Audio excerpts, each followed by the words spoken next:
A man on the store porch leaned against the post and watched the road while three men laughed beside him. "She is lining her walls with table salt," he said, and the way he said it made it a verdict. A teamster had seen her that morning, a woman hauling white blocks across the alkali flat on a sled made of scrap lumber, stacking them inside her cabin like masonry. "With faith in mineral," the man said, "which, I have noticed, is not a material that burns." 3 miles south, the woman trimmed another block with a hand maul, bleeding through one glove, and did not look up.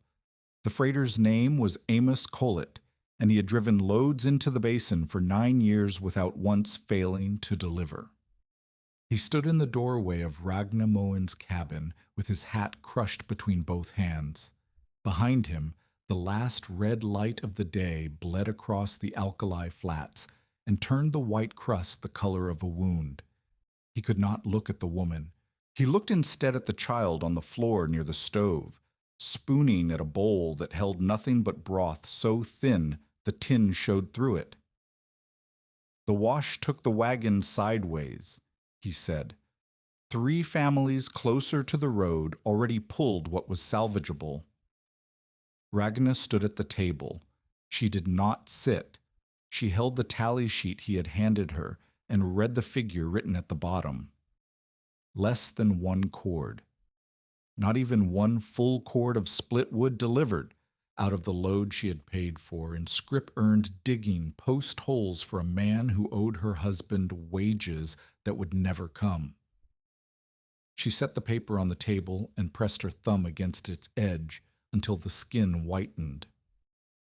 "How much did Hambelin take?" she said. "Near half the Soundwood. He was closest." "And Farnsworth?" "The rest that wasn't buried." She looked past Collett to the wood rack standing against the outside wall. It had been built to hold 8 cords. It held what she could see from here: a few split pieces of juniper, a scatter of twisted rootwood she had dragged from a wash 2 miles south, and a gap wide enough to park his wagon in. The stove behind her gave a thin iron tick as it cooled. The only warmth in the room lived in a circle no wider than her arms could reach. She was 24 years old. She had a 4-year-old son named Nels who coughed at night with a sound like paper tearing. She had $18 and some scrip in a tin behind the flour sack. She had a 12 by 16-foot cabin roofed with sod and chinked so poorly that on windy days the candle flame bent sideways. She had 1 small cast iron stove.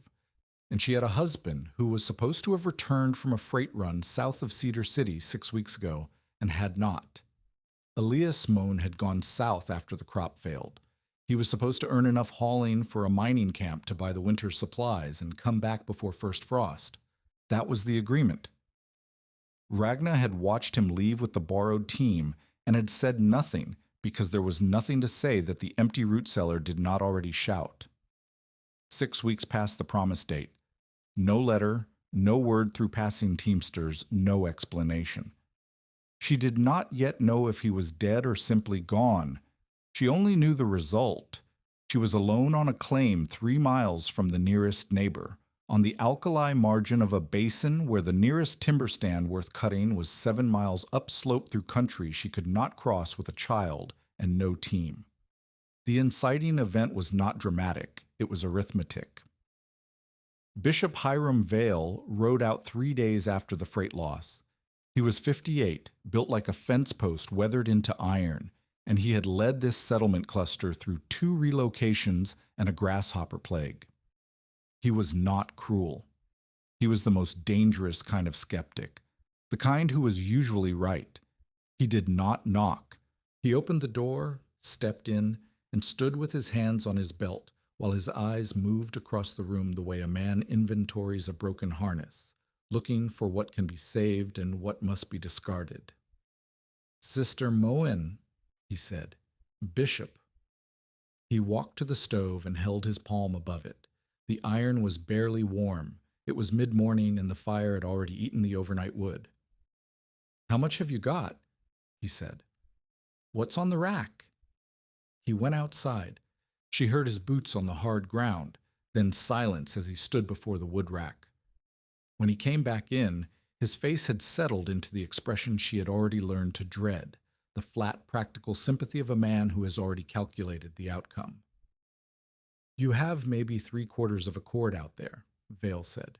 "Some of it is root that will burn fast and dirty. The juniper is fair."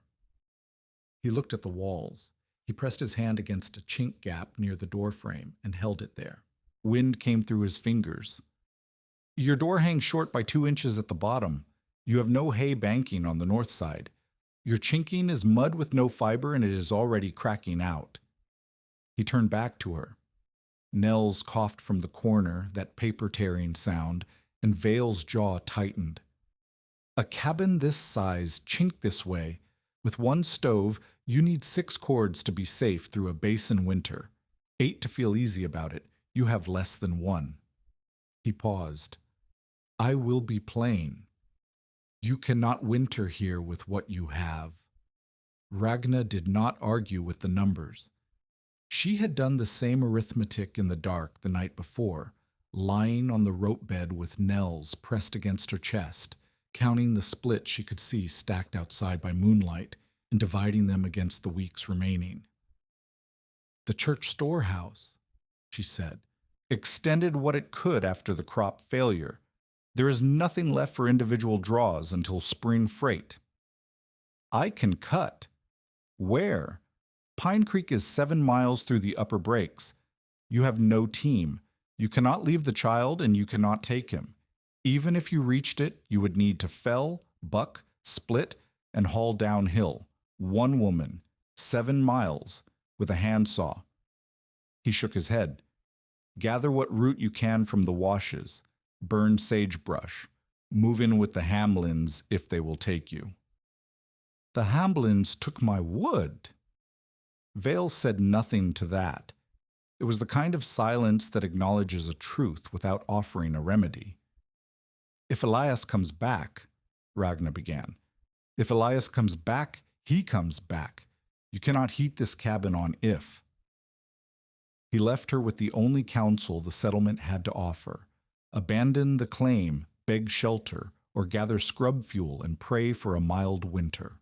The first option surrendered everything Elias had built and everything she had endured to hold. The second placed her and Nels at the mercy of neighbors who had already taken her allotted wood without apology. The third was not a plan. It was a way to die slowly instead of quickly. She stood in the doorway after Vale's horse cleared the flat and watched the white crust of the lakebed catch the light. The alkali stretched south and west toward the dead margin of Sevier Lake, where the water had retreated and left behind a plain of mineral and dust that no one wanted for anything. She had walked that margin many times, gathering dry reed roots for kindling. She knew the ground, white, hard, useless, salt and bitterness, and nothing that grew. She did not yet see what was there. Not yet. That came later, and it came the way most frontier solutions came, not as inspiration, but as desperation wearing a different face. The conventional paths were closed, and Ragna understood this with the clarity of a woman who had already exhausted them in her mind. She could not buy wood. $18 would not cover a delivered cord at basin prices, and even if it could, the nearest supplier was in Gunnison, 18 miles by road, and she had no wagon and no team. She could not borrow wood. The settlement had shared what it had during the crop failure, and what remained was spoken for by families with men to cut and haul. She could not trade labor for fuel. She had offered to dig, to wash, to mend harness for the Farnsworth outfit, and Farnsworth had looked at her hands and said he needed a man. What she could do was walk, and so she walked. 3 days after Vale's visit, she bundled Nels in every scrap of cloth she owned and carried him on her hip to Marentvite's cabin, 1.5 miles northeast. Maren was a practical woman of 40, Norwegian-born like Ragna, with 3 children and a husband who cut ties for the railroad spur and came home every 3rd week smelling of creosote and silence. Maren watched Nels for the day. Ragna walked south toward the lakebed to gather what dry roots she could find. She found roots, twisted, alkaline, slow-burning things that would give an hour of weak heat and fill the cabin with bitter smoke. She also found something else. Where wagon wheels had cut through the surface crust near the old salt road, the ground was broken open in a ragged line. The surface was powder and crumble, the weathered rind that wind and frost had eaten. But beneath it, where the cut went deeper, the white mineral was different. It was dense. It was hard. When she knelt and pried at it with the tip of her root hook, a piece broke free with a clean fracture, and the face that stared up at her was smooth and glassy and heavy in her hand. She held it. She turned it. She pressed her thumb into it, and it did not crumble. Halite, rock salt. Not the loose granular salt people scraped from the surface for curing. This was compacted mineral, formed under pressure in the old lake basin, dense as building stone and dry as bone in this arid country. It was everywhere beneath the crust. It was under her feet. It had been under her feet every day she had walked this ground, and she had never once thought of it as anything but waste. The memory came then, not as a revelation, but as a sensation. She was 8 years old, in a farmhouse kitchen in western Norway. Her mother stood at the hearth holding a soapstone block wrapped in cloth. She pressed it against the bread dough to help the rise. She set a salt crock near the fire in the morning and carried it to the beds at night. The child Rana had asked why, and her mother had pressed the girl's palm against the warm stone and said something that translated roughly as, "What keeps warmth is not flame. It is what does not give it back quickly."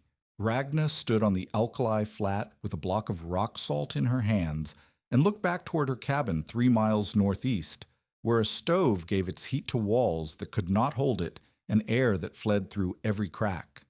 The stove's heat was being wasted, not because the stove was small, though it was, but because nothing in that room stored what the fire produced. The wood burned, the iron heated, the air warmed, and within an hour of the fire dying, the room surrendered everything. The walls were mud-chinked timber with gaps. The door hung short. The floor was packed earth. There was nothing dense, nothing massive, nothing that could absorb the day's heat and hold it into the hours when feeding the fire meant burning fuel she could not replace. If she could not increase the woodpile, she might increase what the wood could charge. She carried 2 blocks home that afternoon. Each weighed enough to make her shoulders ache by the time she reached the cabin. She set them on the floor beside the stove, not touching the iron, but close, within the radius of radiant heat. She fed the stove its evening ration and waited. By the time the fire burned down to coals and she banked it for the night, the blocks were warm. Not hot, warm. She laid her palm against the smooth face of the nearest one and felt heat stored in mineral, held there the way her mother's soapstone had held it, the way the salt crock had held it, giving it back, not all at once, but slowly, steadily, long after the source was gone. She checked the blocks at midnight when Nels's coughing woke her, still warm, not by much, but the room was not as cold as it usually was at this hour. The difference was not dramatic. It was not proof, but it was something that had not been there before. She lay in the dark and thought about walls. Maren Tveit came the next afternoon, ostensibly to return Nels's extra shirt, actually to see whether Ragna had lost her mind. "Maren," Ragna said from the floor, where she was measuring the space behind the stove with a knotted cord. "They are saying you carried rocks from the lakebed." "Salt blocks, not rocks." Maren looked at the 2 white blocks sitting near the stove. She looked at the knotted cord. She looked at Ragna. "What are you doing?" she said. It was not a question. It was the tone a practical woman uses when she suspects the answer will make her tired. "The stove heats the air," Ragna said. "The air leaves through the walls. Nothing in this room holds the heat after the fire drops." She tapped the nearest block. "This does." Maren crouched and touched the block. It was warm. She pulled her hand back and frowned.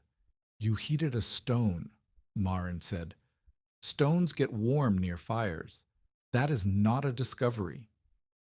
It is still warm. The fire has been out for 3 hours. Ragna. Maren sat on the bench and folded her hands the way she did when she was about to say something she considered obvious. You have less than a cord of wood. Every stick you burn warming rocks is a stick not warming you and the boy. If you spend fuel heating stones, you have less fuel for heating air. You are robbing yourself.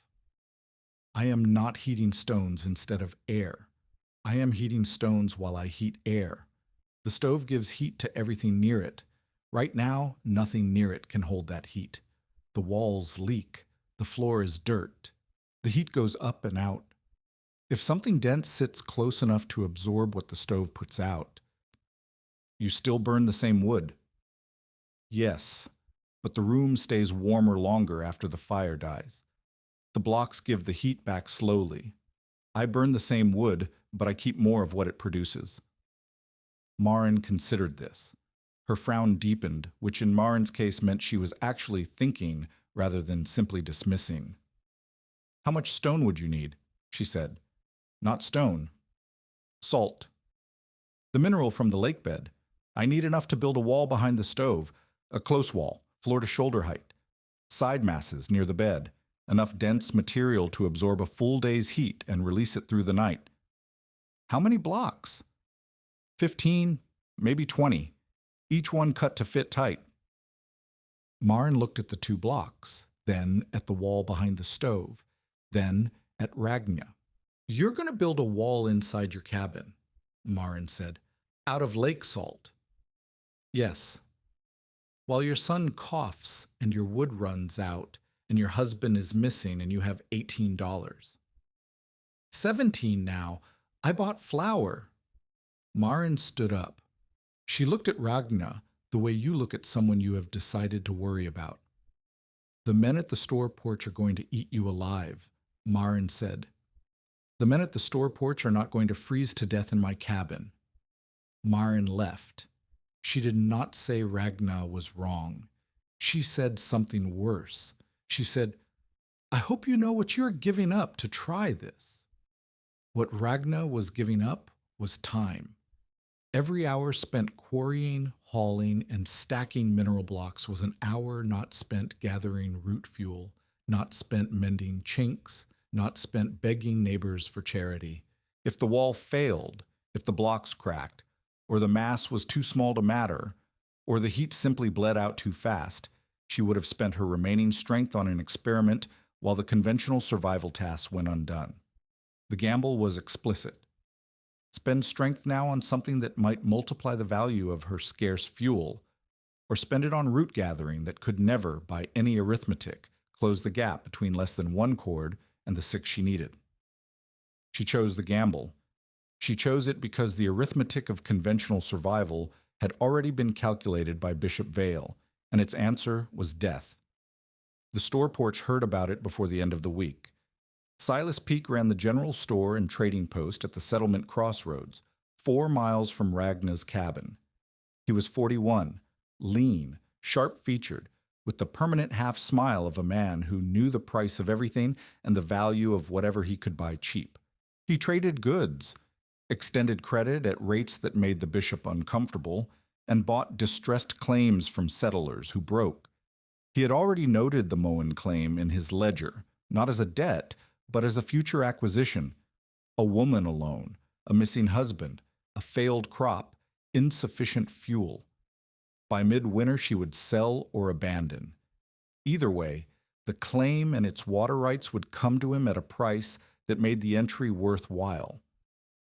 He heard about the salt blocks from a teamster who had passed Ragna on the old salt road, hauling white stone on a makeshift sled. She's lining her walls with table salt, Silas said to the men on the porch, and the way he said it made it into a verdict.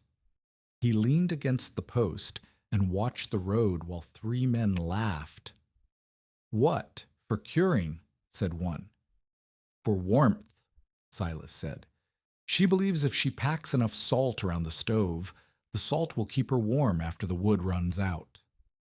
More laughter. It sounded reasonable as mockery. Salt was for curing meat, for preserving, for trade. The idea that a woman would quarry it from the lakebed and stack it against her cabin walls like masonry, that was not innovation. That was the kind of thinking that desperation produced in people who had no one left to correct them. Silas let the laughter settle and then delivered the line he had been holding. "I offered to buy the claim last week," he said. "Fair price. Enough for passage to Salt Lake and a start somewhere with a roof that does not require seasoning." He shook his head with the performance of regret. She refused, said she was staying. "With what? A quart of rootwood and a pile of salt?" "With faith in mineral," Silas said, "which I have noticed is not a material that burns." He did not mention that his offer had been $22 for the claim, the stove, and whatever rights Elias had filed. $22 for a homestead. He did not mention that the claim sat on the only reliable spring within 3 miles of the lakebed, and that its water rights alone were worth 10 times his offer. He did not mention that 3 other claims in the basin had come to him the same way, through women left alone, through failed seasons, through the arithmetic of desperation, and that each one now earned him rent or resale profit. What Silas Peak needed was for Ragnar Moen to fail, not violently, not cruelly, just predictably. The way the frontier always worked when someone without resources tried to hold ground that someone with resources wanted. The confrontation came 2 days later. Ragnar was at the store buying salt pork and a pound of nails when Silas came around the counter and stood too close, the way men did when they wanted their physical presence to carry the weight of the argument. "Sister Moen," he said, "I want you to hear me clearly, because what I am about to say is not unkindness." She waited. "You are risking that child's life on a theory that no one in this valley has ever tested. You have no wood, you have no husband, you have no help, and now you are spending the last of your strength hauling mineral instead of gathering fuel." He lowered his voice, which made it worse because it sounded like genuine concern. "If you sell to me today, I will raise the offer to $25. Enough for 2 stage fares and a month's board in Gunnison. You can send word to Elias's family. You can give the boy a winter with a real roof and a full stove." "The claim is not for sale," Ragnar said. "The claim will be worthless to you if you are dead on the floor of it." "Then it will be worthless." She paid for the nails and the salt pork and walked out. She did not look back. Behind her, she heard Silas say something to the men on the porch, and she heard the quality of laughter that follows a man who believes he has just demonstrated to witnesses that he tried to be reasonable. The walk home took an hour and a half. She carried the supplies on her back and stopped twice because her legs shook. She had not eaten properly in 4 days. The nails were for the sled she was building to haul salt blocks from the lake bed. The salt pork was for Nels, because the boy needed fat and she did not have any. By the time she reached the cabin, the sun was failing and the air had the metallic bite that meant the temperature was dropping fast. She fed Nels. She fed the stove. She sat on the floor beside the 2 warm blocks and began sketching on a scrap of paper the design she had been carrying in her head. A tight wall of cut blocks, floor to shoulder height, stacked behind the stove with half a hand's width of clearance.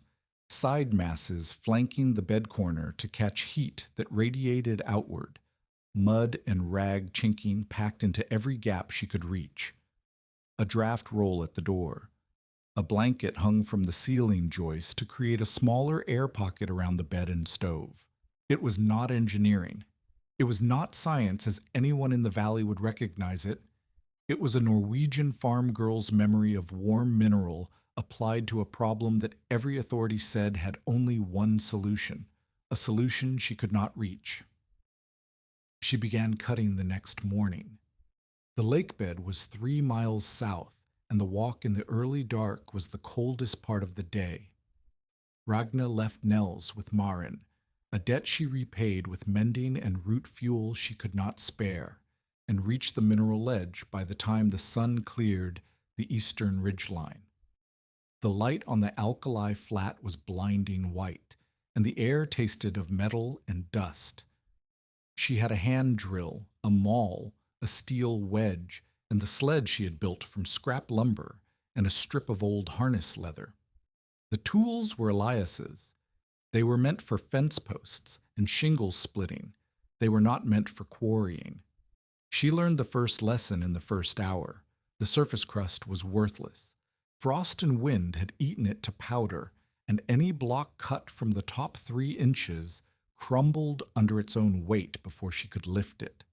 But below the rind, where the mineral had compacted under pressure and stayed dry in the arid ground, the halite was dense, smooth-faced, and heavy. It fractured along clean planes when she drove the wedge right. It shattered into rubble when she drove it wrong. She lost 2 blocks to bad wedge angles before noon. The third held. She trimmed it roughly square with the maul, and it weighed enough to make her arms burn when she lifted it onto the sled. She cut a second block, then a third. By afternoon, she had 4 blocks on the sled, and her back was a single column of pain from her neck to her hips. The sled itself was a problem she had not anticipated. She had built it from 2 warped boards and a crosspiece, with harness leather for a pull strap, and it moved well enough on the flat, hard crust. But every few hundred yards, the runners hit a ridge where frost heave had buckled the surface, and the sled stopped dead, and the weight of the blocks drove the front edge into the ground like a plow. Each time she had to lift the front, lever it over the ridge, and pull again. By the 5th ridge, her shoulders were shaking, and her breath came in short barks that left white clouds in the air. Hauling the sled home took 2 hours. She stopped 6 times.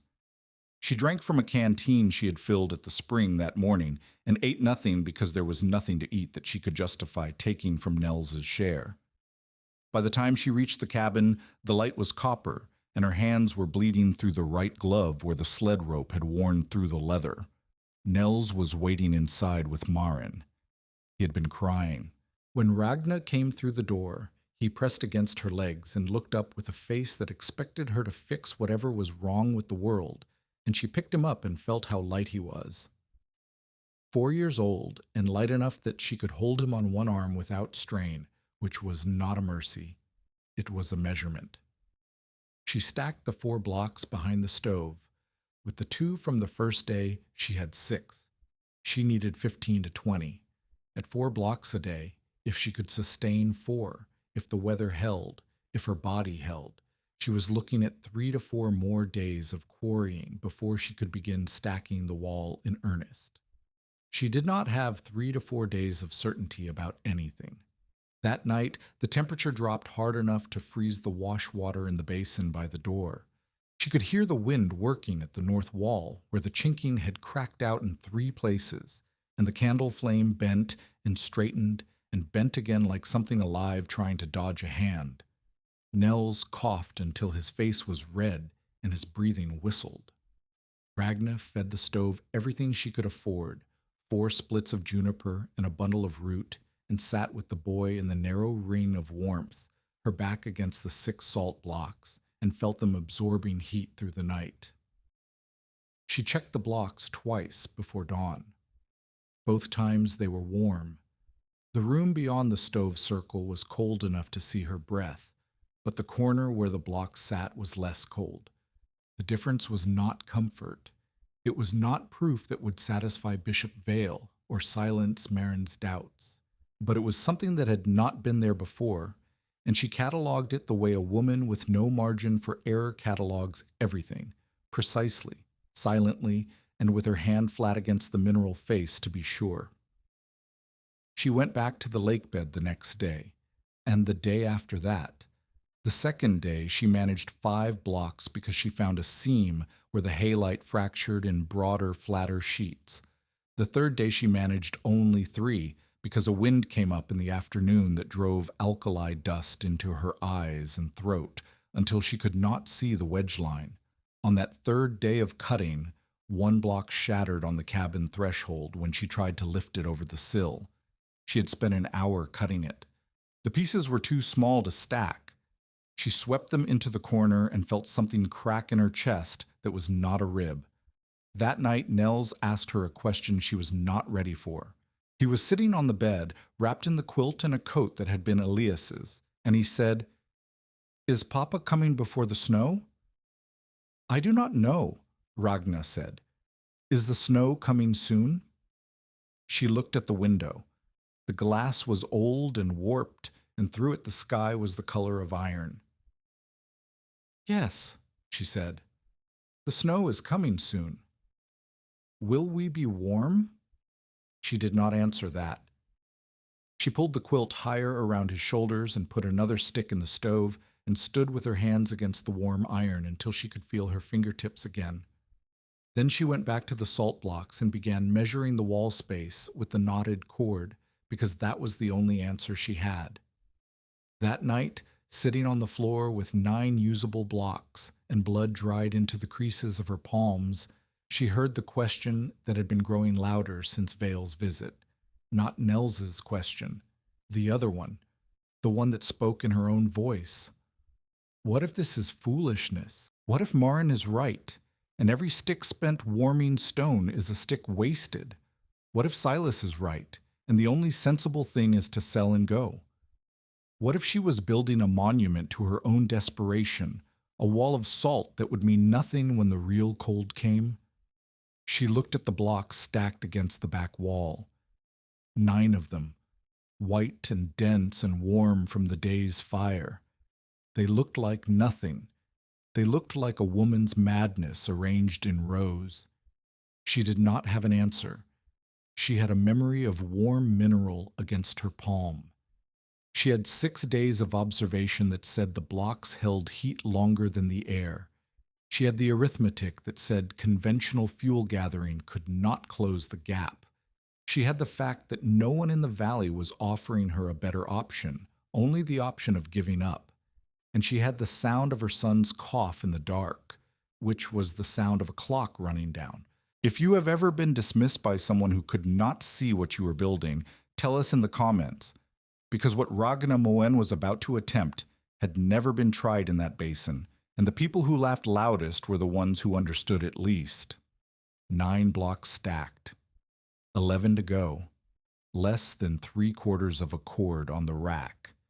And somewhere on the road between the alkali flat and the first hard freeze of the basin winter, a woman no one believed in was building something no one had asked for, with materials no one valued, against a deadline that no one thought she could beat. But she had not yet met the man who would teach her how to make the wall stand.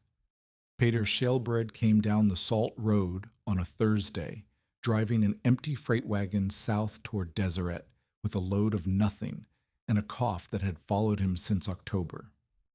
He was 63 years old.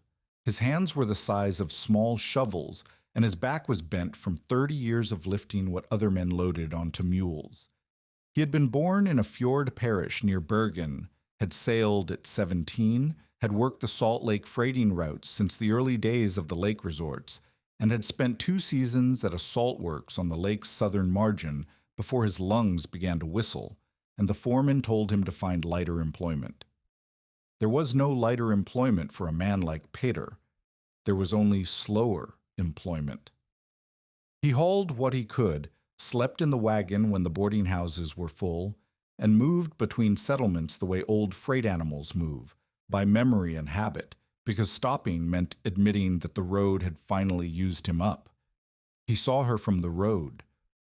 A woman on the alkali flat, kneeling in the mineral crust with a maul and wedge, cutting white blocks and loading them onto a sled that looked like it had been built by someone who had never built a sled. He pulled the team to a stop and watched. She did not notice him for several minutes. She was focused on a seam in the halite, driving the wedge with short, controlled strokes, her body angled to keep the force moving along the fracture line rather than into it. She was doing it wrong. The wedge was too shallow and the block would split short. But she was doing it with the kind of attention that meant she was learning from her failures. not repeating them. Pater climbed down from the wagon. His knees protested. He walked across the crust to where she knelt and stood there until she looked up. "You're cutting too shallow," he said. "The fracture wants to run flat. If you seat the wedge deeper and strike the back edge, it will follow the bedding plane and give you a full block instead of a half." Ragna looked at him. She looked at the wedge. She looked at the block she was cutting, which had already developed a hairline crack running exactly where he said it would. "Who are you?" she said. "Peter Skjelbreid. I hauled salt for the lake works before my lungs quit." He crouched beside the cut, slowly, with the care of a man whose joints had opinions about every position. He pointed at the mineral face. "This is good holite, dry, dense. It will cut clean if you follow the grain." He traced a line with his finger. "Here, you see where the color changes from white to gray? That is the bedding plane. The mineral compacted in layers. You cut along the layer, not across it." She adjusted the wedge. She struck it. The block separated along a clean plane and fell free in one piece, broad and flat and heavy. It was the best block she had cut in 4 days. "Why are you hauling mineral?" Pater asked. She told him. She told him about the shack, the wood, the stove, the child, the freight that never came, the husband who had not returned. She told him about the blocks near the stove and how they held warmth after the fire died. She told him about the wall she was planning to build. She told him all of it standing on the white flat with the wind pulling at her hair and the sun dropping toward the western ridge line, and she watched his face while she talked. He did not laugh. He did not shake his head. He did not tell her it was foolishness. What he said was, "How close are you stacking them to the iron?" "Half a hand's width, maybe less." "That is too close. Salt conducts. If the blocks touch the stove or sit too near, the face will heat unevenly, and the outer layer will want to expand while the core stays cool. That is how you get cracking." He held up his hands, palms facing each other, a few inches apart. "You want the heat to reach the block through air, not through contact. A full hand's width, maybe a little more. The air gap lets the heat distribute before it enters the mineral." "I did not know that." "You would have learned it when the first block cracked against the stove. That is one way to learn. This is another." He helped her load the sled. He did not ask permission, and she did not offer thanks. It was the kind of help that existed between people who recognized competence in each other, not charity, not rescue, but the practical acknowledgement that 2 people working are faster than 1. He drove the wagon beside her while she hauled the sled home. When they reached the cabin, he stood in the doorway and looked at the room the way Vale had looked at it, but his eyes stopped in different places. Vale had seen what was missing. Pater saw what was there. "How many blocks do you have?" he said. 9 good ones. 3 that are cracked but usable as fill." He walked to the back wall where the blocks were stacked. He pressed his palm against one, then another. He ran his thumb along the joints between them. "They are sitting loose," he said, "stacked like cordwood. If you want a wall that holds itself up and does not belly outward when the heat expands the faces, you need to key them." He knelt and repositioned 2 blocks, offsetting them so that each one overlapped the joint below it, the way a mason lays brick. Like this. Each block locks the one below. A slight inward lean, just enough that the weight holds the face against the wall behind it. If you stack them straight up, they will push outward as the mineral expands. If you lean them in, the weight works for you. He showed her. He did not explain the theory. He moved the blocks with his hands and let the logic emerge from the action. She watched, and then she moved the next block herself, and he corrected the angle once, and then she had it. "The wall is only half the work," Pater said. He was standing by the door now, his hand pressed against the gap at the bottom where Vale had measured 2 inches of open air. You can build the best heat store in the territory, but if the room leaks this badly, you're filling a bucket with no bottom. I know. I have been chinking. Your chinking is mud with no binder. It cracks when it dries because there's nothing holding it together. He pulled a crumble of dried mud from between two logs, and it turned to powder in his fingers. Mix it with hair or shredded rag or fine root fiber. Pack it wet, and then pack a second layer after the first dries. Do the door last. Rehang it with hide strips at the bottom so it sits flush. In an hour, he had identified 4 problems she had not solved and 2 she had not seen. The stovepipe draw was too strong, pulling heat straight up and out instead of letting it linger near the mass. He showed her how to partially close the damper during the charging phase, so the heat stayed in the room longer. The floor near the north wall was a cold sink where ground chill radiated upward. He suggested packing it with dry sage and alkali mud to create a dead air layer. He left before dark. He did not promise to come back. He said he would be in the area for a few more days, hauling a partial load south, and that he would stop if he was passing. He came back the next day, and the day after that. The days that followed had a rhythm that Ragna had not felt since before Elias left. She quarried in the mornings. Peter arrived in the early afternoon, sometimes with his wagon, sometimes on foot when he had left the team at the Farnsworth corral for water. They worked together on the wall, on the chinking, on the door, on the small adjustments that turned a leaking box into something that could hold warmth. Peter taught the way her mother had taught, through hands, not speeches.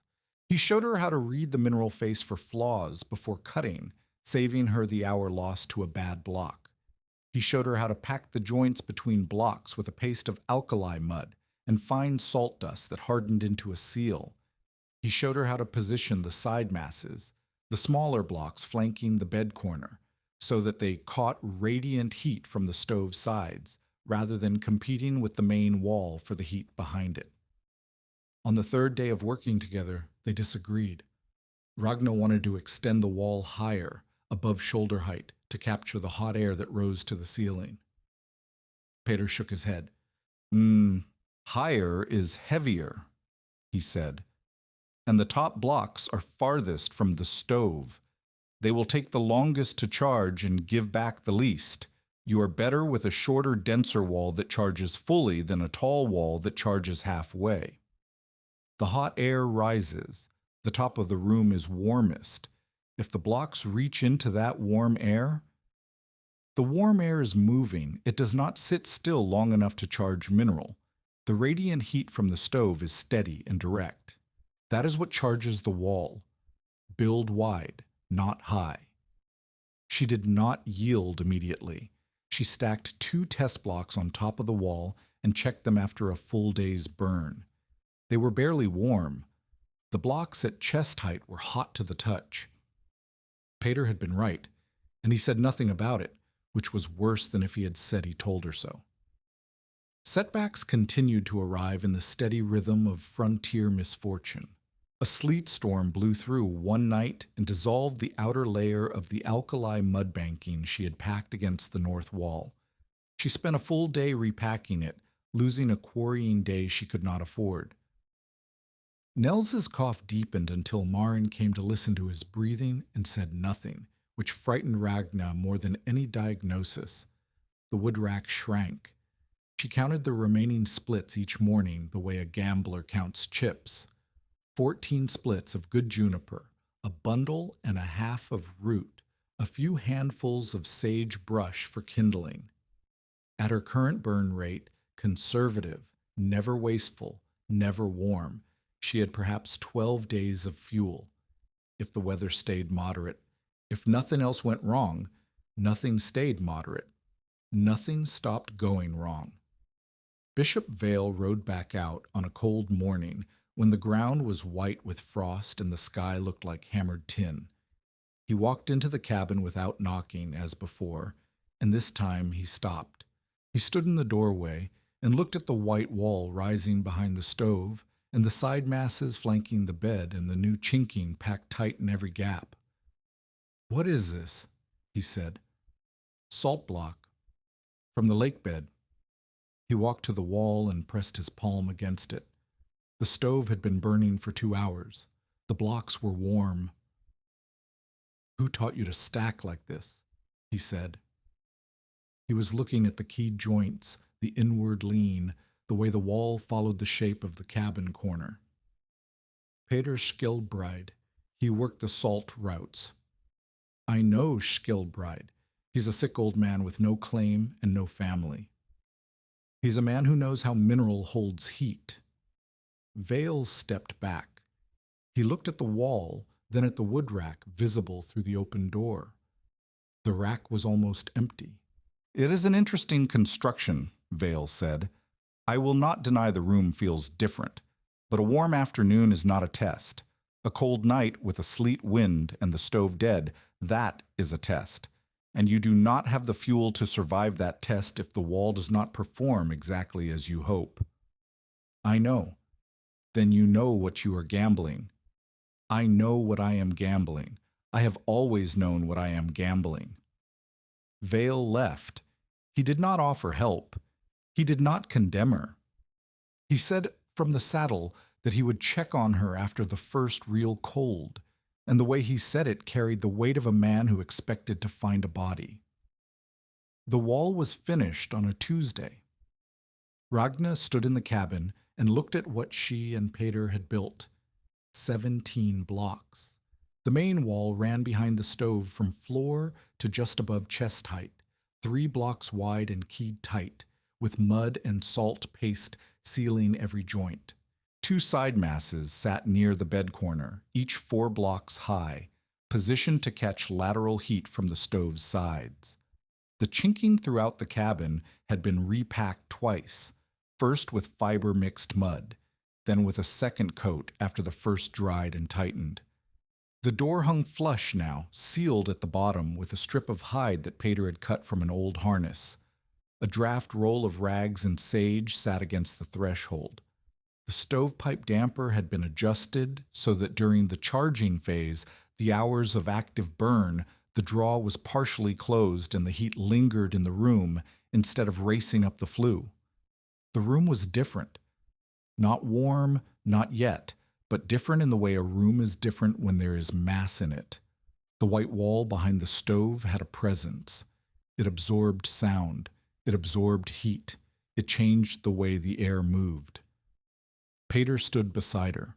His cough had worsened over the past week, and there were mornings when he arrived at the cabin with his lips blue and his breathing shallow. He did not talk about it. He worked. "Charge it tonight," he said. "Burn as hard as you can for as long as you can. Let the mass absorb everything the stove puts out. Then let the fire die and see what the wall gives back." She did. She fed the stove every piece of dried juniper she could justify and kept the iron hot through the afternoon and evening. The cabin grew warmer than it had been since she arrived. The salt wall took the heat silently, the white faces darkening slightly as the mineral absorbed the radiant energy from the stove. She could feel the warmth entering the blocks when she pressed her hand against them, a steady, deep heat that was different from the quick surface warmth of heated air. By 10 o'clock, the juniper was ash and the stove was cooling. She banked the coals with a shovel of dirt and waited. The room did not die.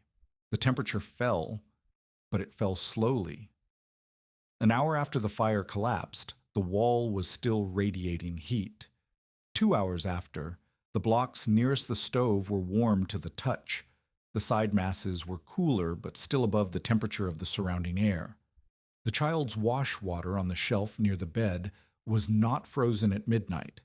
That single fact, unfrozen water where frozen water was expected, was the first concrete proof that the mass was doing what she had hoped. At dawn, the wall was cool. The room was cold, but not the killing cold of previous mornings, when she woke with frost on the quilt and ice in the water bucket. The margin was narrow. It was not triumph. It was survival extended by hours, and in a basin winter, Hours were the difference between alive and dead. Marin came that morning and put her hand on the wall. "It is not warm," Marin said. "It was warm at midnight." "The fire was out at midnight?" "For 2 hours." Marin was quiet. She was recalculating. Ragna could see it in her face. The practical woman's machinery turning over, reassessing an idea she had dismissed. "How much wood did you burn?" Marin asked. "The same as any evening. Maybe a little more to charge it fully." "And the room held heat for 2 hours after the fire died." "Maybe 3. I slept after midnight. The water was not frozen when I woke." Marin looked at the wall again. She did not say Ragna had been right. She said, "The weather has been moderate. This is not a test." It was the same thing Vale had said, and they were both correct. A cool October night with light wind was not a basin winter cold snap. The wall had performed well under conditions that did not require performance. The only question that mattered, was what it would do when the temperature fell past zero and the wind came screaming across the flats and the stove had nothing left to give. That question was about to be answered. The cold came on a Wednesday in late November, and it came the way basin cold always comes, not gradually, but as an invasion. One day the sky was high and pale, and the temperature hovered near freezing. The next day, the sky lowered to the color of lead, and the wind shifted to the north, and the temperature began to drop and did not stop. Teamsters coming off the northern road brought word of what was behind the wind. A mass of Arctic air had broken south out of the territories, the kind of continental cold outbreak that flattened thermometers and killed livestock and turned the basin into a white killing floor. The old hands in the settlement knew what it meant. Bishop Vale sent word to every household to bank stoves, seal doors, bring animals inside if possible, and prepare for the worst cold since the resettlement. Ragna heard the warning from Marin, who came at a near run with her shawl over her face and her children trailing behind her. "Vale says 3 days at least," Marin said. "The worst will be the first night. Wind from the north with nothing to break it between here and the Snake River." "How cold?" "Cold enough that he is telling people to double burn tonight and stay indoors until it passes." Pater had not come that day. He was supposed to be returning from a short haul north, but the road from the upper valley was already drifted in places, and Ragna knew with a certainty she could not explain that he would not reach her before the cold hit. She would face this alone. She had 11 days of wood left at normal burn rates. The wall was charged from the previous night. She had food for 3 days, salt pork, flour, dried beans, and a half jug of molasses. Nels's cough had improved slightly, then worsened again when the air turned. He was wrapped in everything she owned and sitting on the bed near the side mass, and his eyes followed her around the room the way a child's eyes follow the only person between them and the dark. She began the charging burn at 2 p.m. She loaded the stove with the best juniper she had, dry, dense, split thin so it caught fast and burned hot. She closed the damper halfway, the way Pater had taught her, so the heat lingered in the room instead of racing up the pipe. She fed the fire steadily for 4 hours, keeping the iron hot enough that the air near the stove shimmered and the salt wall darkened with absorbed heat. She pressed her hand against the blocks at intervals. Warm, warmer, hot. The mineral was charging, pulling heat deep into its mass, the way the lakebed pulled water down and held it. By 6 o'clock, the temperature outside had dropped below zero. She could hear the wind building, not a gust, not a bluster, but a steady rising pressure against the north wall that made the cabin creak at the joints. The chinking held, the door seal held, but the sound was the sound of something vast and patient, leaning against a very small structure, testing it. By 8 o'clock, She could not feel her feet when she stood near the door. The stove was still burning, but the cold was pressing in from every surface that was not backed by salt. The floor radiated chill. The window glass had frosted over completely, and when she scraped a peephole with her thumbnail, she could see nothing but white, not snow, not frost, just the absence of anything the eye could hold in that wind. She fed the last of the evening's allotted wood at 9. She had budgeted carefully. Enough fuel for a hard charging burn through the afternoon and evening, a reserve for emergency feedings in the deep night, and a morning ration to restart. If she burned the reserve now, she would face tomorrow with less. If she did not burn it, she faced the night with only what the wall could give. She chose the wall. The last stick went into the stove at 9:15. The iron glowed. The salt face glowed with stored heat. White mineral turned faintly amber in the firelight. She closed the damper to a quarter draw and let the coals settle. At 10 o'clock, the flames died to embers. At 10:30, the embers died to ash. The stove ticked as the iron cooled, each tick slower than the last, like a heart winding down. The room should have died with it. It did not. The white wall began its work, not dramatically, not with any visible sign. There was no glow, no shimmer, no miracle. There was simply the absence of the collapse that should have happened. The air near the stove and the wall remained warmer than the air near the door and the floor. Ragna held her hand in front of the salt face and felt heat moving, not the sharp heat of a fire, but the deep, slow, mineral heat of a mass that had absorbed hours of energy and was now giving it back in the only way dense material can, slowly, steadily, indifferent to the wind outside. She moved Nels's bed closer to the side mass.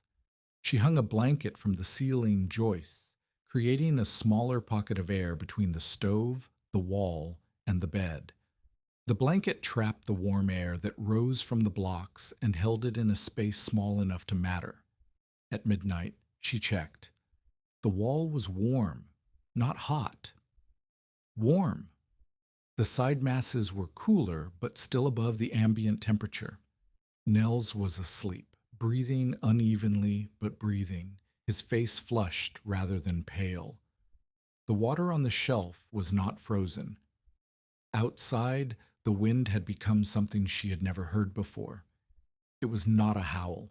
It was a roar so constant that it stopped sounding like wind and became a pressure, a physical weight against the walls that she could feel in her eardrums.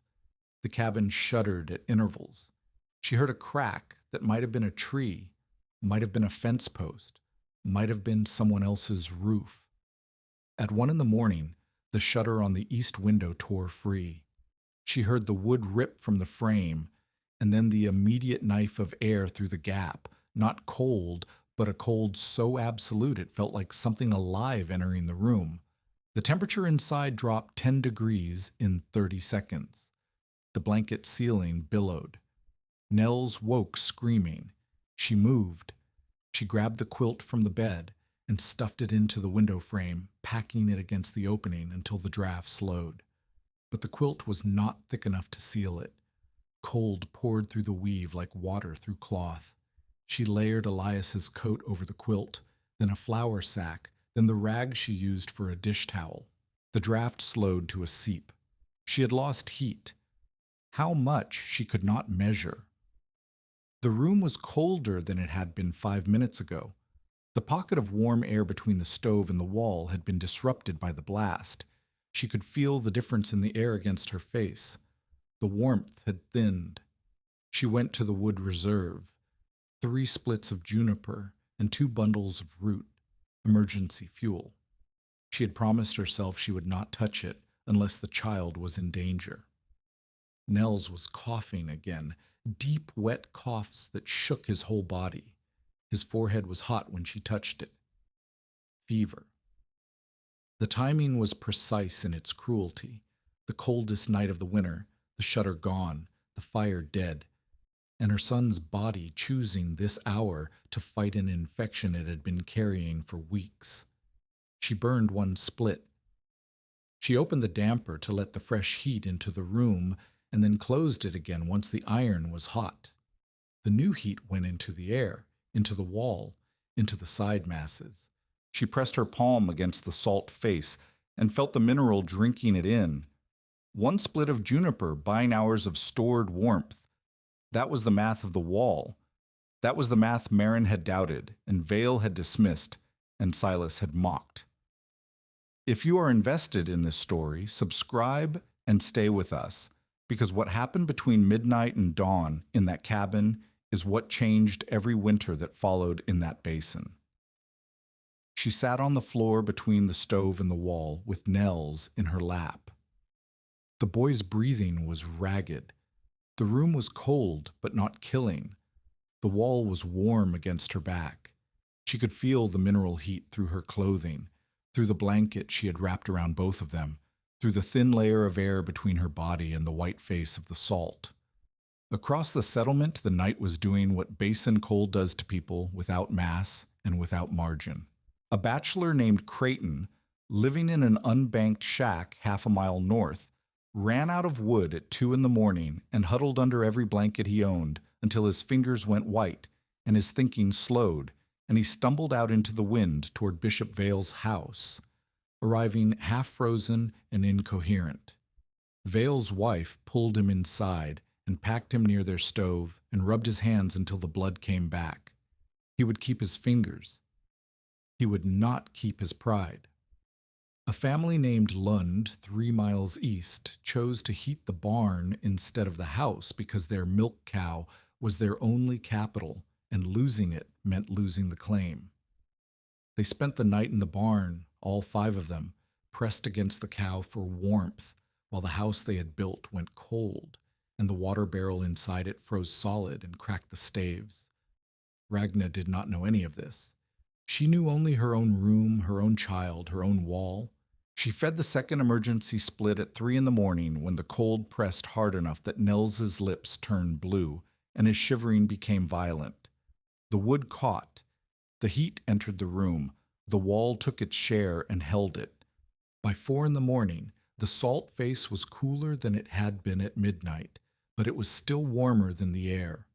The re-radiation had slowed, but it had not stopped. The mass was releasing the last of what it had stored, and the room, patched, sealed, blanket ceilinged, imperfect, was holding enough of that released heat to keep the air above the killing threshold. Dawn came gray and savage. The wind had not stopped. The temperature had not risen, but the light came through the frosted window glass and through the quilted gap where the shutter had been, and in that light Ragna could see her son's breath fogging in the air, which meant he was breathing, which meant he was alive.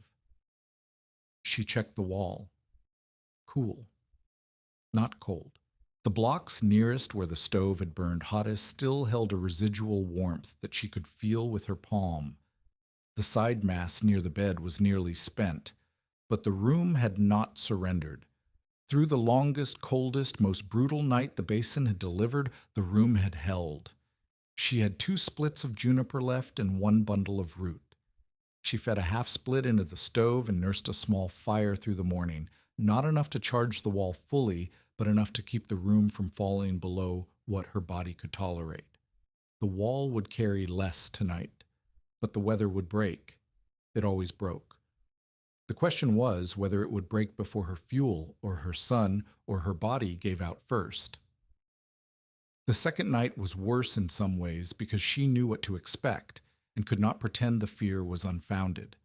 The wall held less heat. The fuel was lower. Nels's fever rose and broke and rose again. She sat through the dark hours with her back against mineral that was giving up its last warmth, and her arms around a child who burned from the inside while the world froze from the outside. And she did not sleep, and she did not cry, and she did not pray, because none of those things would add a single degree to the air. By the 3rd morning, the wind died. The temperature climbed.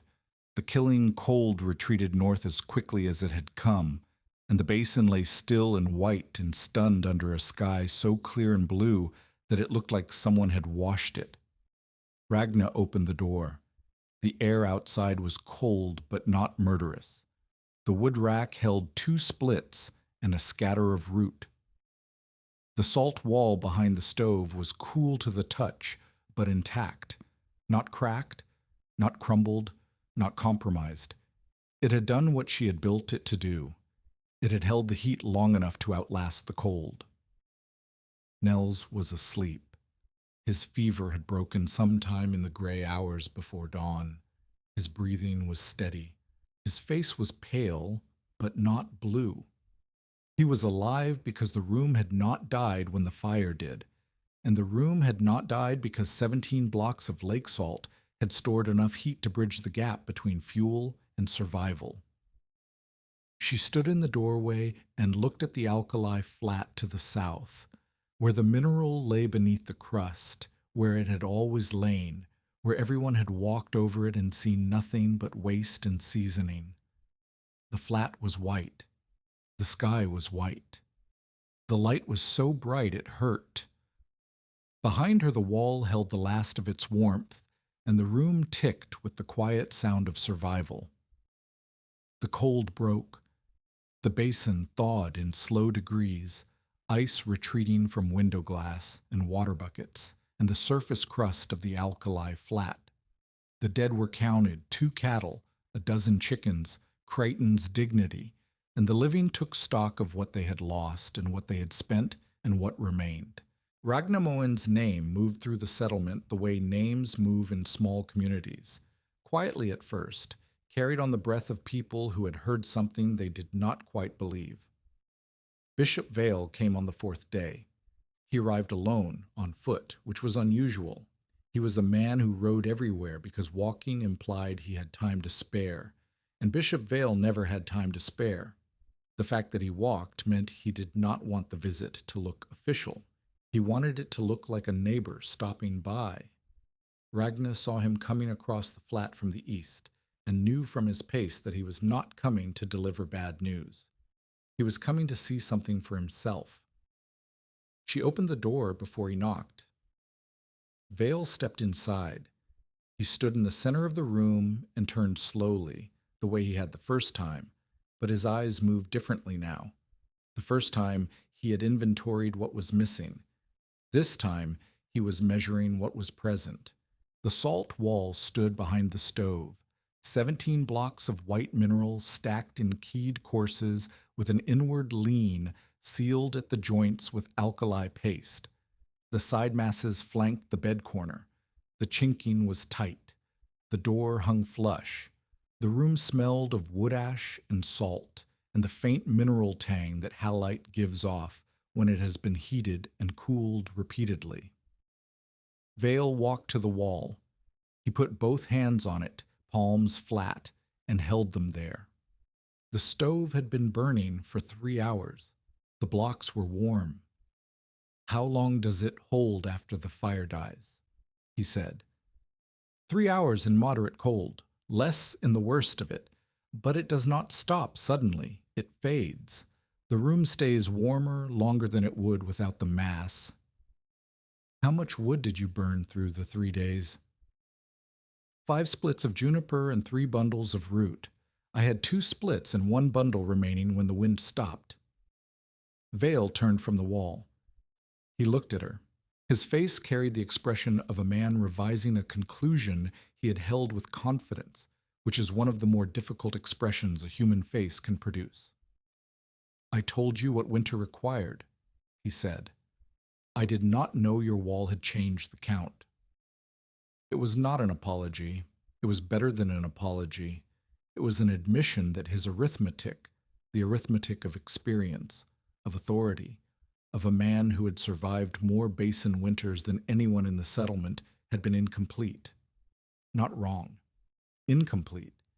He had calculated the fuel required for a cabin that could not hold heat. Ragna had changed what the cabin could do, and the calculation had changed with it. "The Crichton cabin had no mass," Ragna said. No banking, no seal. He burned through everything he had, and the room gave it all back to the wind. I know what happened to Crichton. Then you know what the difference is. Vale nodded. He did not nod easily. It was a concession extracted by evidence, not by argument, and it carried weight because he had been the first voice to tell her she could not survive. He asked 3 questions before he left. How thick were the blocks? How far from the stove? How long did she burn before letting the fire die? He asked them the way a man asks who intends to tell other people the answers. Maren came the next day. She brought her 2 oldest children, who stood in the doorway and stared at the white wall as if it were something from a story. Touch it, Ragna said. Maren's daughter, 9 years old, put her hand on the salt face. Her eyes went wide. It is warm, the girl said, but the fire is small. The fire was larger this morning, the wall remembers. Maren touched the wall herself. She pressed both hands flat and held them there, and Ragna watched the practical woman's frown deepen and then change into something else. Not belief exactly, but the absence of disbelief, which is where conversion begins. How many blocks would I need? Maren said. Your cabin is larger than mine, 20, maybe 25. Your husband could cut them in 3 days with a proper sledge. He is not back until next week. Then you and I cut them. I will show you the seam. Maren looked at her. Something passed between them that did not require words, the recognition between 2 women that the help being offered was not charity. It was an exchange between equals, one of whom had learned something the other needed, and the currency was labor and knowledge, not pity. They went to the lakebed the following morning. Ragna taught the way Peter had taught her, through hands, not speeches. She showed Maren where the good halite lay beneath the rind. She showed her how to read the bedding plane and set the wedge along the grain. She showed her how to strike the back edge so the fracture ran flat and the block came free whole. Maren was stronger than Ragna, broader in the shoulders, steadier in the hips, and she cut blocks with a methodical patience that produced fewer perfect pieces, but also fewer shattered ones. By afternoon, they had 9 blocks on 2 sleds. Maren looked at the haul and then looked at Ragna's hands, which were scarred and calloused in patterns that had not been there 2 months ago.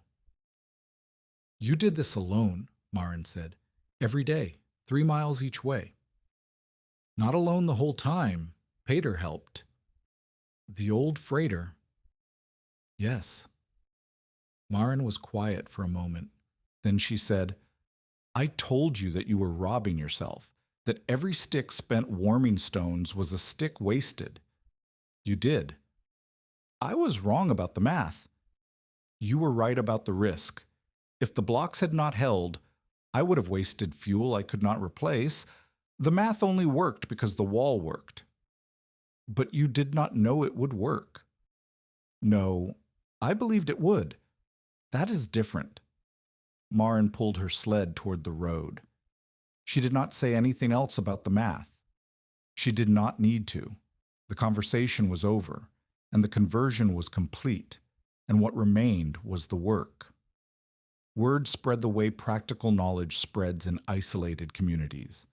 Through women talking in doorways, through men watching their wives stack white blocks against cabin walls, through children reporting to other children that the Moen house was warm even when the fire was low. Within 2 weeks of the cold snap, 3 households had sent someone to ask Ragna questions. Within a month, 5 families had begun cutting blocks from the lakebed. The questions were specific and practical. How close to the stove? How thick the blocks? How high the wall? Whether the blocks cracked in heat? Whether they sweated moisture, whether they could be used with a different kind of stove. Ragna answered every question with the specificity that her own experience had taught her, a hand's width from the iron, blocks no thinner than 4 inches, wall no higher than chest height. Higher blocks took too long to charge and gave back too little. The blocks did not crack if the air gap was maintained. They did not sweat and dry air. But if moisture entered the cabin, a leaking roof, a spill, wet clothing hung too near, the surface could dissolve and the brine would weep down the face. Keep the wall dry. Keep the room sealed.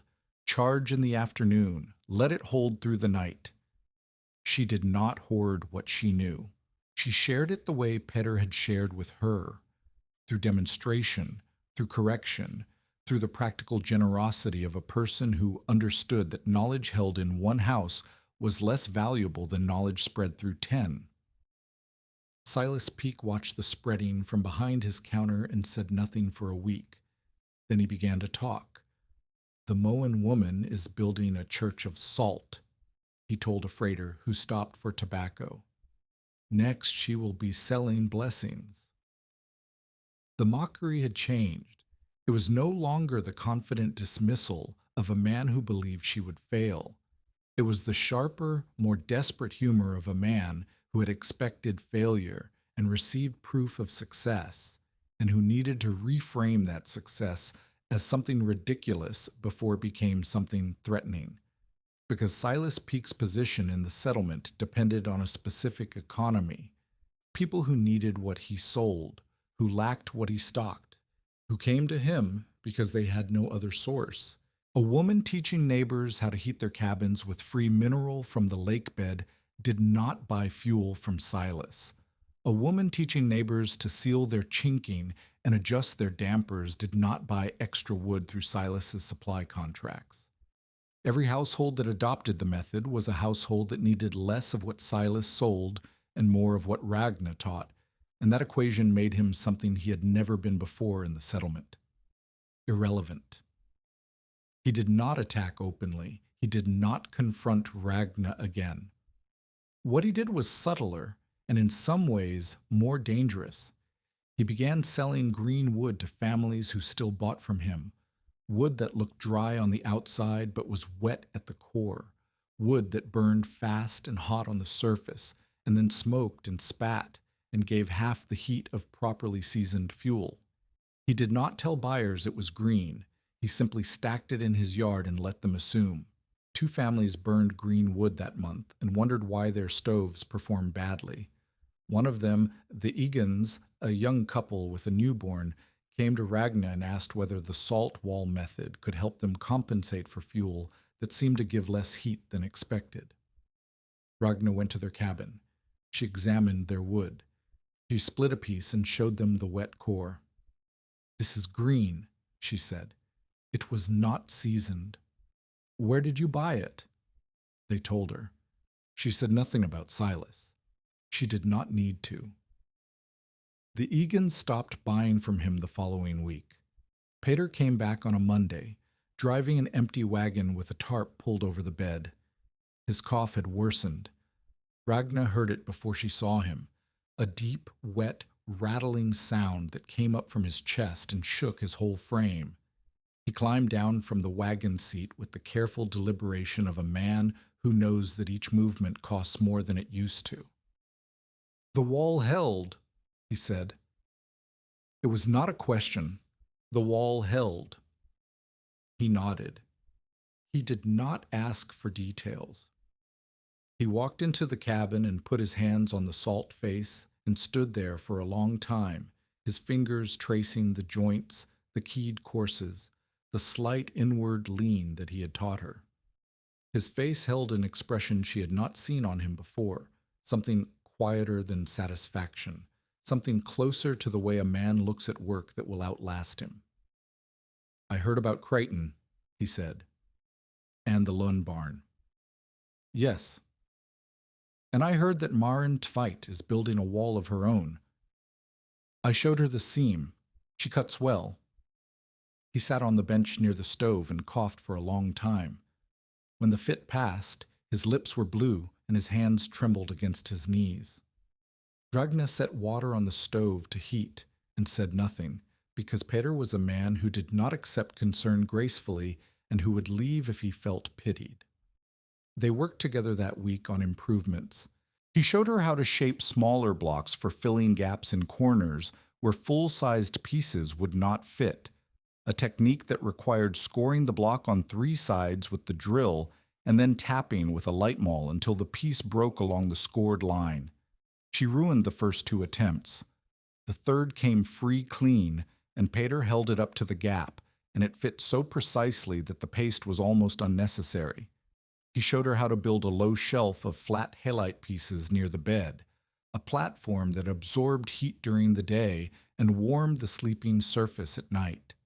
They quarried the shelf pieces together, working the lakebed seams side by side, and the rhythm of it, the shared labor, the silent understanding of which cut to make next, the way one of them would brace a block while the other wedged it free, was the rhythm of a partnership between people who did not need to explain themselves to each other. They experimented with a second layer of thin blocks mounted on the wall opposite the stove, to catch heat that radiated across the room rather than losing it to the timber. This was Ragna's idea. Peter was skeptical. The opposite wall was too far from the stove, he said, and the heat reaching it would be too diffuse to charge thin mineral effectively. They tested it. He was half right. The thin blocks absorbed some heat, but not enough to justify the labor of cutting and mounting them. What they discovered instead was that hanging a wool blanket on the opposite wall, creating a dead air pocket between the blanket and the timber, retained more warmth than the thin blocks did. The blanket cost nothing and took 5 minutes to hang. The blocks had taken a full day to cut and carry. "You see," Peter said, examining the blanket, "sometimes the best answer is not more mineral. It is less air moving." It was a lesson that would change how she taught others. Not everything required salt. Some problems needed mass. Others needed stillness. The art was knowing which. In the evenings, while Nels slept and the stove ticked and the wall gave back the day's warmth, Peter talked. Not often, not at length, but in fragments that accumulated into a life. He had come to America at 17 on a ship that lost 4 passengers to typhus in the crossing. He had worked the Salt Lake hauling routes because a Norwegian man with a strong back and no English could drive a team without needing to explain himself. The salt works had been the best years, steady work, known materials, the satisfaction of cutting and hauling a product that had visible value. Then the cough had come, and the foreman had been kind about it in the way that meant there was no argument to make, and Peter had returned to the road because the road was the only place that would have him. He had no family. He had never married. He said this without self-pity, as a fact about the life he had led, which had been a life of movement and labor, and the particular loneliness of a man who was useful everywhere and belonged nowhere. One evening he told her about the salt works, how the men there had stacked raw halite into drying sheds, and how the sheds stayed warm through the night even in October because the mineral mass inside them absorbed the day's sun and gave it back after dark. He had noticed this and thought nothing of it. It was a curiosity, a fact about salt that had no application to anything in his life at the time. 20 years later, standing on an alkali flat watching a woman cut blocks with a maul, the observation had come back to him with the force of a thing that had been waiting to be useful.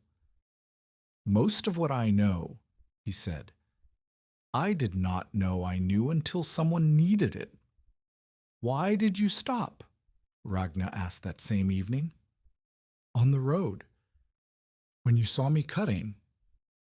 Peter looked at the stove. The firelight moved on his face.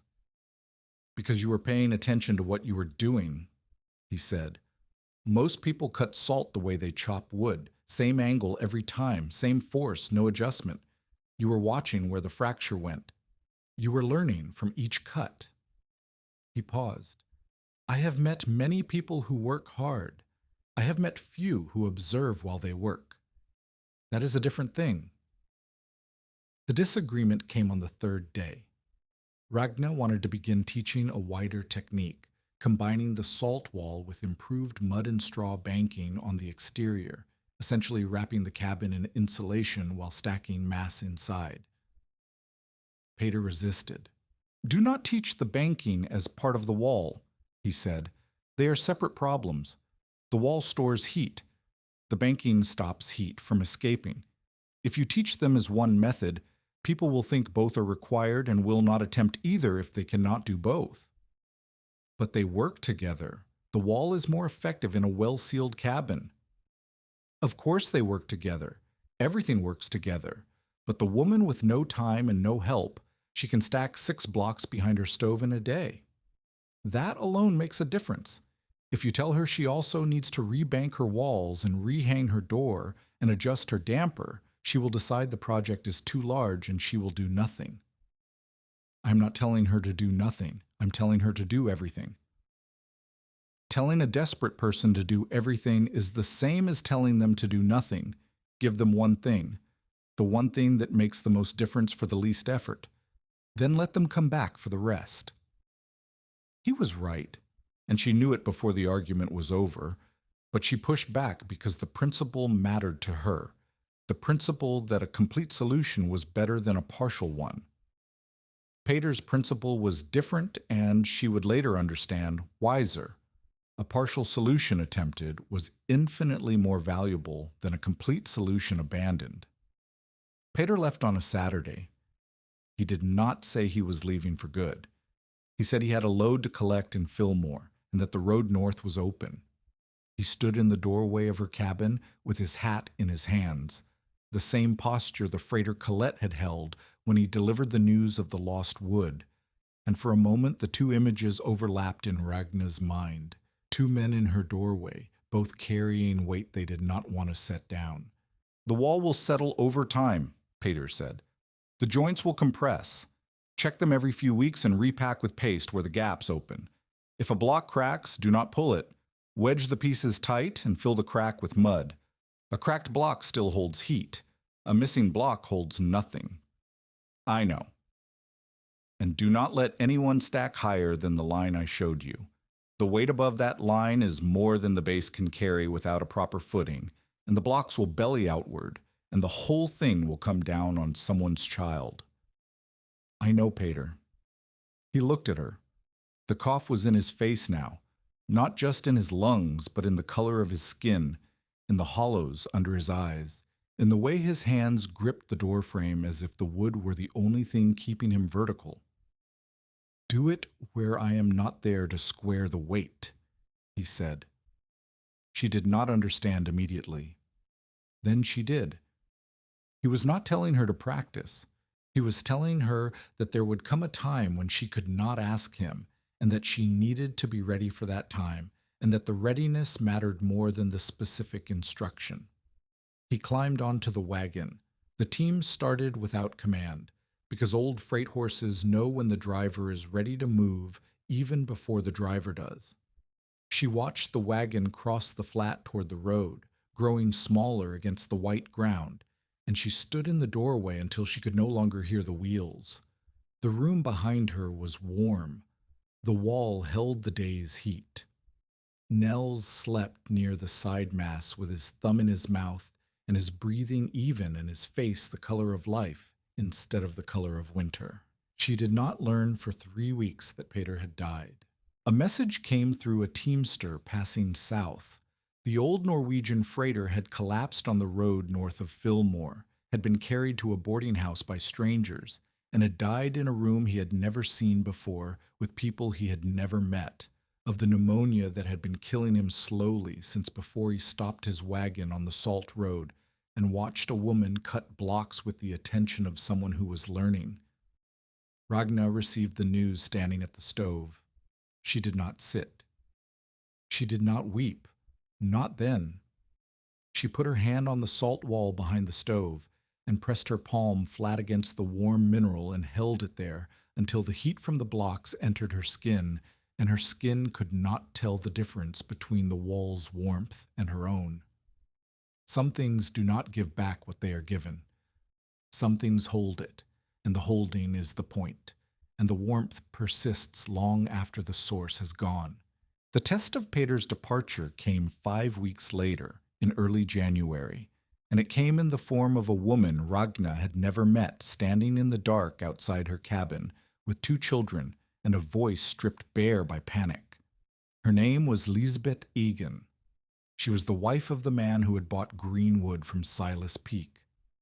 They had built a salt wall, 5 blocks, small, hastily stacked against the advice Ragna had given to Maren, who had passed it to Lisbeth's husband, who had done it his own way because he was a man who did things his own way. The wall had begun to slump. The blocks at the base had shifted outward under the weight of the blocks above, because they were stacked straight up instead of keyed, and the wall was now leaning away from the cabin wall at an angle that meant it would fall. A cold snap was building. Not as severe as November, but cold enough that a cabin with a collapsing salt wall and green wood and a newborn was a cabin in danger. "My husband is in Gunnison," Lisbeth said. "He will not be back for 2 days. The wall is falling, and I do not know how to fix it, and the baby will not stop crying." Ragna dressed. She bundled Nels and carried him to Maren's cabin in the dark, a debt in the ledger between them that had long since stopped being counted, and walked the 2 miles to the Egan place with a lantern and Elias's tools. The wall was worse than Lisbeth had described.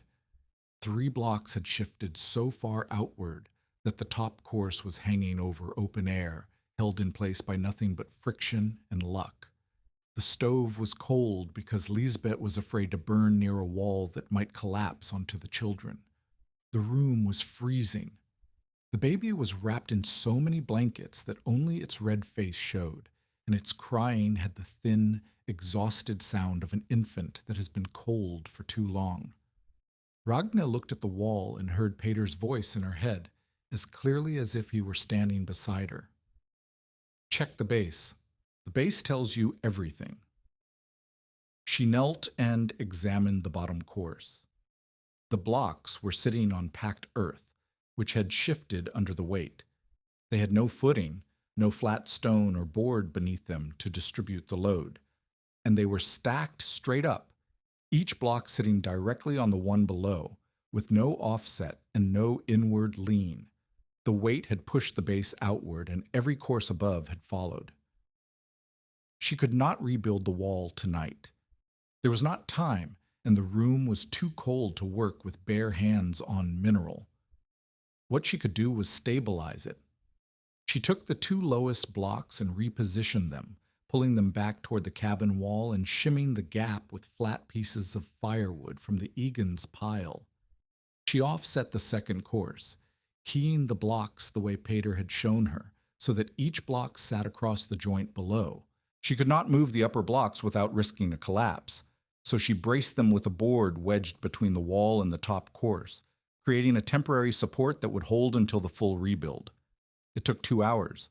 Her hands were numb by the end, and her fingers were clumsy on the tools, and she made one mistake, a shim too thin that compressed under the weight and had to be replaced. But the wall was stable when she finished. Not correct, not safe for a full winter, but stable enough to survive until Lisbeth's husband returned and Ragna could come back to teach him how to do it properly. She lit the stove. She fed it carefully, building heat slowly so the expanding air would not stress the repaired wall. The first wisps of warmth reached the center of the room after 20 minutes, and Ragna watched the braced wall for any sign of movement, a shift in the shims, a crack in the paste, a tilt in the upper course. Nothing moved. Peter's principles held through her hands the way the wall held heat through the mineral, absorbed, stored, given back when it mattered. By the time the room warmed, the baby had stopped crying, and Lisbeth was sitting on the floor with tears running down her face, and nothing to say that the tears did not already say. "Your husband built the wall without keying the courses," Ragna said. She said it gently, but she said it because gentleness without truth would not prevent the next collapse. Each block must overlap the joint below it, and the whole wall leans inward. Not much, just enough that the weight holds the blocks against the cabin wall instead of pushing them away from it. He said it looked solid enough straight. It looks solid. It is not. The weight does not care how it looks. The weight pushes outward unless the angle pushes it back. Lisbeth nodded. She was holding the baby against her chest, and her hands were shaking, and Ragnar recognized the shaking because she had felt it herself, the tremor that comes not from cold, but from the realization of how close the margin was. Ragnar stayed until the room was holding heat, and the wall was warm, and the children were asleep. Then she walked home in the dark, 2 miles across the alkali flat, with the stars hard and white above her, and Peter's voice still in her head, saying the things he had said when he was alive, which were the same things he would say now if he could. Check the base. Key the joints. Lean it in. Do it where I am not there to square the weight.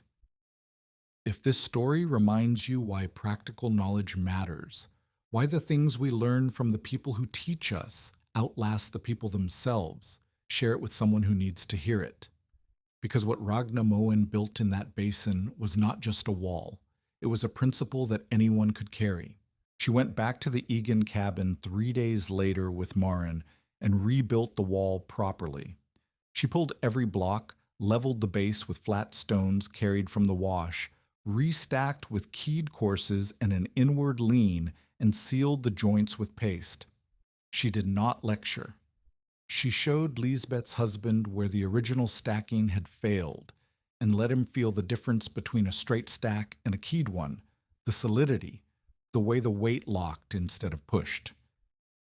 He did not apologize for ignoring the instructions. He watched her hands as she worked and asked one question. How did you know where to start? A man named Peter Skjelbride taught me, Ragnar said. He said the base tells you everything. The Egan wall held for the rest of the winter, and Lisbeth's husband, who had done it his own way and nearly killed his family, became one of the first men in the basin to admit publicly that the Moen woman knew what she was talking about. Silas Peake heard about the Egan repair. He heard about it the way he heard about everything, through the slow circulation of information that passed through his store, where men still stopped for tobacco and news even if they no longer bought their fuel on his terms. He heard that Ragnar had walked 2 miles in the dark to fix a wall that was falling because a man had not listened, and he heard that the wall held, and he heard the tone in which people told the story, which was the tone of respect. He said nothing.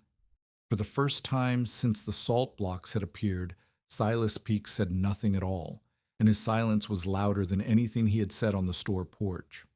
By February, the basin had changed, and the change was visible to anyone who looked. It was visible in the white dust on the salt road, where sled runners had worn grooves in the crust from the mineral ledge to the settlement. It was visible in the wood racks, which were lower than they should have been at midwinter, but whose owners were not panicking because the rooms behind them held heat longer than they used to.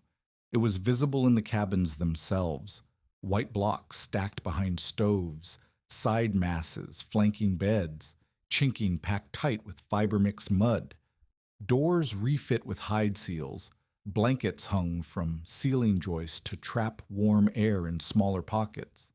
Not every household had adopted the method, but enough had that the pattern was unmistakable. Something had shifted in how this settlement survived winter, and the shift had a source.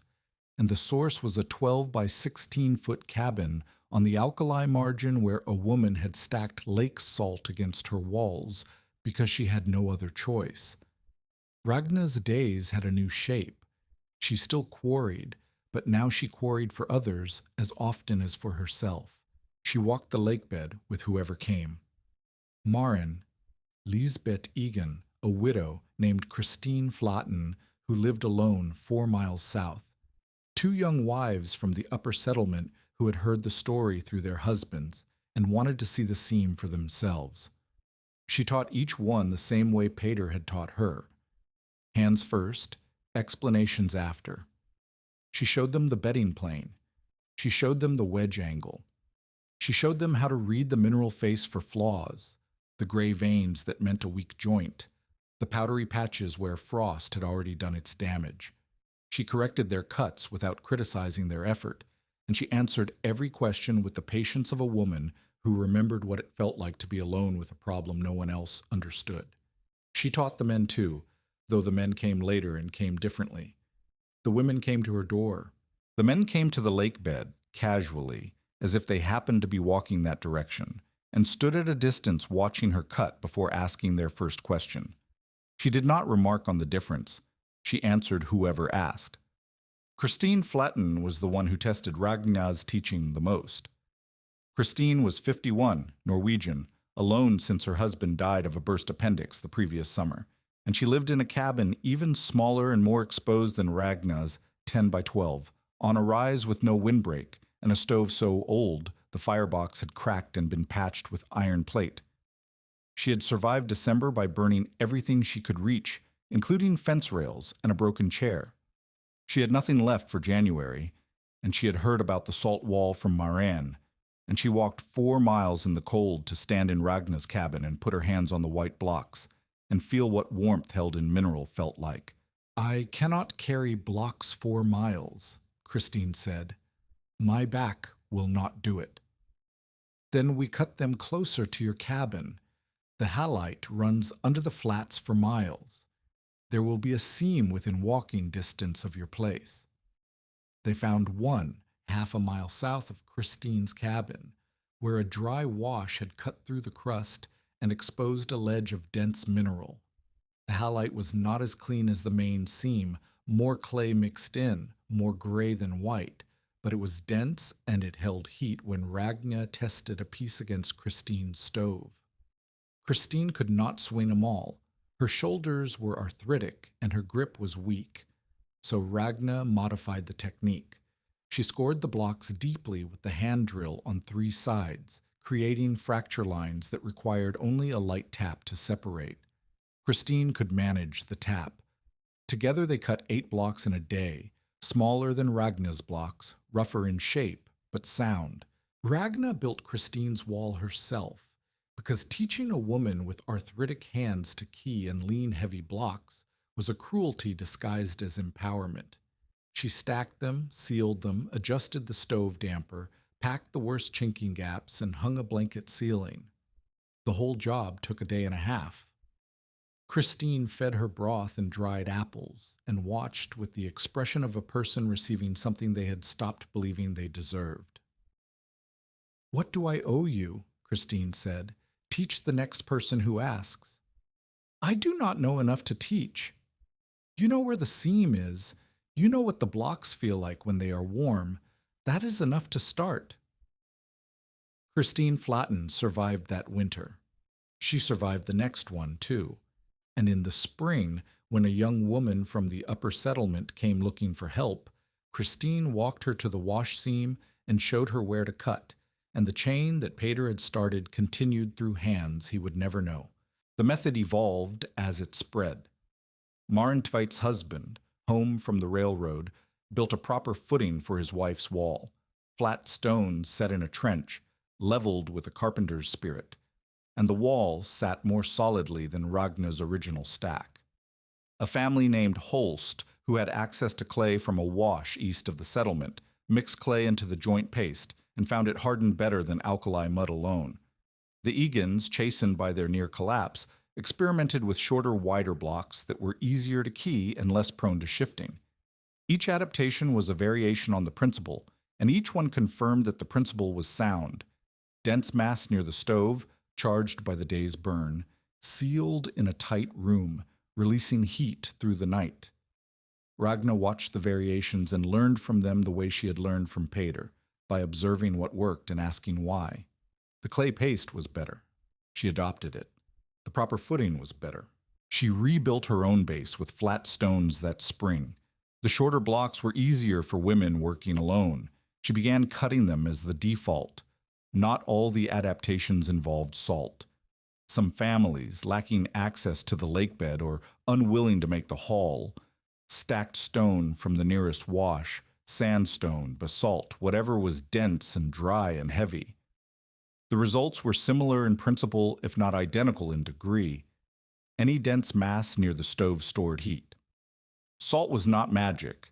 It was available, and it was dense, and it was free. And those three qualities mattered more on the frontier than any laboratory measurement of specific heat. A woman who could not reach the lakebed but could carry riverstone achieved 3/4 of the same effect. And 3/4 was the difference between a room that died at midnight and a room that held until dawn. By March, the phrase had entered the basin's working vocabulary. People talked about charging the wall the way they talked about banking the stove or hanging the meat. It was not credited to Ragna by name in most conversations. It was simply what people did. The knowledge had passed through enough hands and enough cabins that its origin had become general, which was exactly what Ragna had intended. She had never wanted credit. She had wanted to not die. Everything that followed was the surplus of that original arithmetic. Silas Peake's reckoning came in March, and it came not through confrontation, but through the quiet mechanics of a market he could no longer control. The families who had adopted the wall method bought less wood. They bought less of everything that compensated for heat loss, less fuel, fewer blankets from his stock, fewer emergency provisions at emergency prices. His Greenwood scheme had backfired. The Egans had told others, and others had checked their own purchases, and 2 families had stopped buying from Silas entirely. His store was not empty. Men still came for tobacco and hardware and the things the basin could not produce for itself. But the core of his winter economy, the desperate purchases made by people who had no margin and no alternative, had been undermined by a woman who taught them how to need less.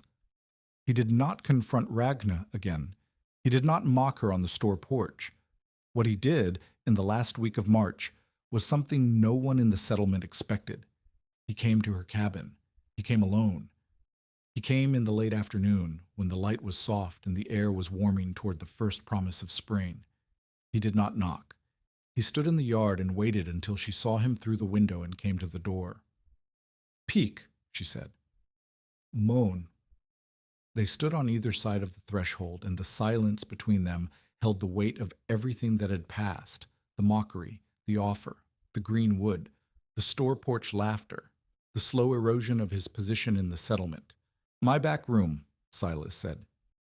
He did not meet her eyes. "The store has a back room where I keep stock. The wall is north-facing, and the chinking has never held. I lose half my heat through that wall every night." He stopped. She waited.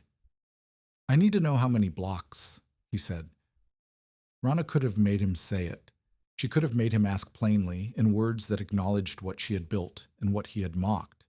She could have made him stand in her yard and pay for every dismissal with a sentence of public humility. Some part of her wanted to.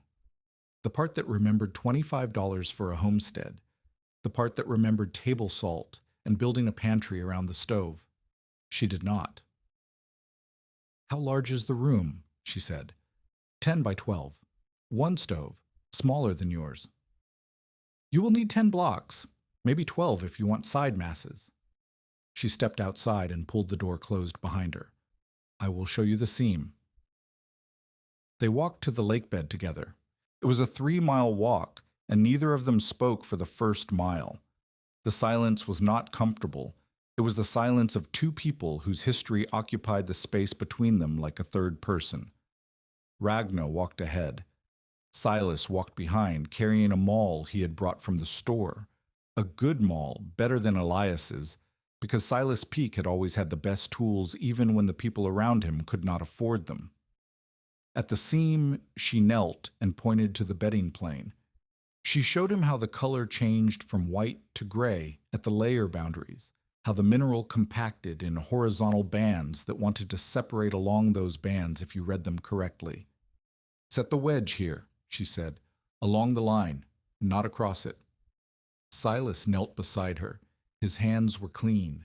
They were the hands of a man who sold things rather than made them, and the maul looked unfamiliar in his grip, held too high on the handle, squeezed too tightly, the way someone holds a tool they have watched others use but have not used themselves. She showed him the wedge angle. She showed him the scoring technique for shaping blocks to fit. She showed him how to key the courses and lean the wall. She did not lecture. She did not remind him of anything he had said. She taught him the way she taught everyone, through hands, through demonstration, through the practical generosity that Pater had given her, and that she now gave to a man who had tried to buy her failure. Silas cut 4 blocks that afternoon. His hands blistered because he gripped the maul too tightly, and his cuts were rough because he had never worked mineral, and the 4th block cracked because he drove the wedge across the grain instead of along it. Ragnar showed him the crack, and showed him the grain, and showed him how to read one from the other. On the 5th attempt, the block came free, clean, and Silas held it and turned it in his hands and looked at the smooth face with an expression that Ragnar recognized, the expression of a person feeling the weight of something they had dismissed without ever having held it. "It is heavy," he said. It was the first thing he had said since they left the cabin. "Yes," Ragnar said. "That is the point." He loaded the blocks onto his wagon and drove back toward the store without another word. But the next day, Marin reported seeing white blocks stacked against the back wall of Silas Peake's storeroom, and the chinking around them was fresh, and the door had been rehung with new leather at the sill. It was not redemption. It was not apology. It was the closest thing the frontier produced to either. A man who had been wrong, doing the thing he had mocked because the evidence had become louder than his pride. The carpenter's name was Arne Nesheim, and he was Bishop Vale's nephew by marriage, a widower of 31 who had come to the Basin settlement in the spring of 1880 to help his uncle's congregation build a proper meeting house. He was a quiet man with careful hands and the habit of measuring twice before he cut anything, which made him slow but also made him precise. And precision was a quality Ragnar had learned to value above all others. She met him at the lakebed. He had come to cut blocks for the meeting house foundation, not for heat storage but for construction material, because the halite was free and the basin had no quarry for building stone. He was kneeling at the seam when she arrived with her sled, and they worked side by side for an hour before either spoke. "You are cutting for walls," he said, watching her trim a block. "Heat walls, behind the stove." "I know,"